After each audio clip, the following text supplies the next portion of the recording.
So I wasn't ready to really start rolling out new videos yet, but this is just just whole story is just hilarious and one massive shit show. So I'll get more into like when stuff may start coming out in at the end of the video, but let's get on to this because this is hilarious. So the Hard Drive is a satire news site, kind of like The Onion or Babylon Bee, and they basically write satire news stories about mainly like video games and entertainment technology, stuff like that. Uh, but they reposted this almost 3-year-old story on their Twitter a day or two ago, and it is entitled, and wait for this is fantastic. IGN writer excited to start playing game he just finished reviewing. So it's hilarious. The article is hilarious. It's fantastic.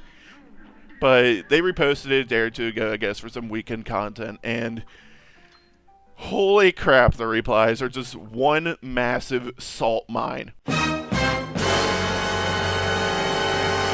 All these video game journalists want their 2 seconds to just lay into the hard drive here. And they, of course, they're all getting ratioed because they're making absolute fools of themselves. Video game journalists, guys, have a seat.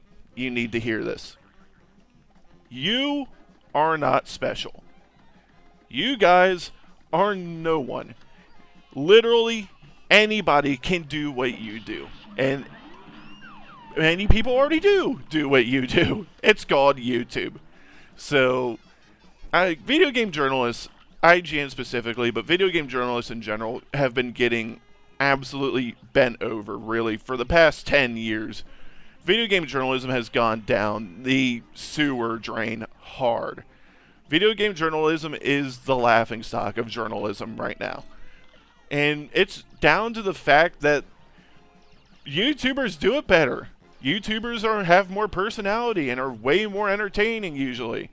Almost always. So, y'all need to chill for a second and consider the fact that you are on the lowest rung of the totem pole in terms of journalism. You guys are right there with streamers. You literally can buy a game console, buy a game. Just play it for a couple hours and pinch out a frickin' review. Done. Congratulations. If you can write half well, it can be pretty damn convincing, and you can then write for Kotaku.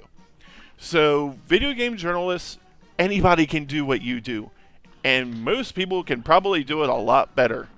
So, let's chill for a moment and consider that.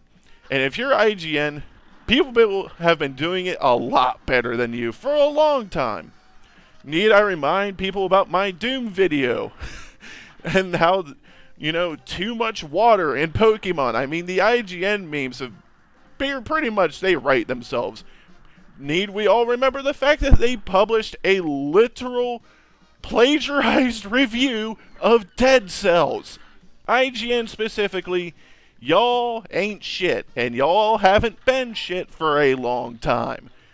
And that brings us to the other wrinkle of this video, and this is going to get political. It's unavoidable. IGN over the past 2 weeks have been not heard from their ownership about an open letter that they wrote. IGN came out in support of Palestine and the Palestine-Israel conflict that had been going on for a couple weeks, I think. But it's pretty much, I think by now, it's mostly over. I think they agreed to a ceasefire. I could be wrong on that, but I'm pretty sure they have. But Palestine, they came out in support of them. And IGN, then their article and whatnot was very quietly removed from their website that was supporting Palestine. And IGN's editorial staff, if you feel comfortable calling them that, wrote an open letter to their owners wanting to know why was it removed and let's put it back on. They have heard nothing back. They basically have gone, that letter fell on deaf ears. They haven't heard anything about it since they wrote it and sent it off, I think it was a few weeks ago. As to this point, they still haven't heard anything back, but that just reaffirms the fact that y'all are expendable. There are millions of people who would love to do what you do for a living. But IGN coming out in support of these terrorists, Hamas, that would without a second thought, kill us all in nuclear hellfire if they ever had the opportunity to do so. Just shows that they're a bit on the tone-deaf side of things. Hamas, if you're gay over there, will kill you. If you drink wine in the Gaza Strip, you will die. If you want to talk about real oppression, take a look at Hamas and what they do on probably a somewhat daily basis, and consider the fact that you guys are very, very lucky to be doing what you are doing for a living. Video game journalists, specifically IGN. Take some knowledge and solace in the fact that you do live in America, where you can bitch about this sort of things on Twitter and then have nothing happen to you except for, getting owned in the replies. So, IGN, video game journalists, sit down and be glad that you are doing one of the easiest jobs on the face of this planet. So, that's pretty much all I have to say on that. So the video situation right now obviously isn't ideal. I've made some promises about rebooting the channel, and I obviously haven't followed through on them. Basically, I talked about them in the comments of another video like a week or two ago. Obviously, it probably wasn't seen by very many people.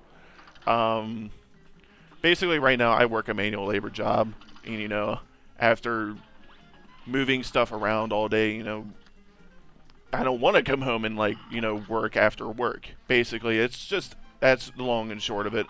I'm looking to get into a job that wouldn't require as much, manual labor. And when that does happen, hopefully soon, content will start rolling out a bit more, obviously, after that. I won't be dead tired after I get home. So I'll be able to write more, and record more, and obviously, hopefully, I want to amp up the production quality of the channel a decent bit, but that may come later rather than sooner. But that is something I really want to do. So videos are few and far between right now. It's unfortunate, but I'll hopefully sooner rather than later we'll get videos rolling again. E3 is around the corner. I'll probably have something for that. So stick tight. Things are going to get better. Thanks for watching.